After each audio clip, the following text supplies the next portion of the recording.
ایک دفعہ کا ذکر ہے کہ مجنوں بیمار ہو گیا۔ ہاں، وہی لیلا والا مجنوں۔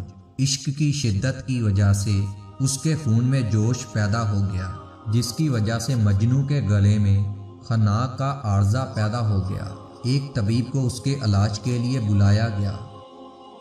جب طبیب اس کا علاج کرنے کے لیے آیا، اس نے کہا کہ خون کو کم کرنے کے لیے فسد کرنے کے علاوہ کوئی علاج نہیں ہے، لہٰذا کسی ماہر فسد کرنے والے کو بلایا جائے۔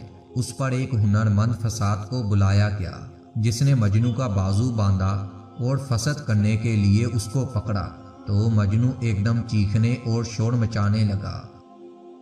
وہ کہنے لگا، اے علاج کرنے والے، خواہ میں مر ہی جاؤں۔ وہ کہنے لگا، آخر تم اس سے ڈرتے کیوں ہو؟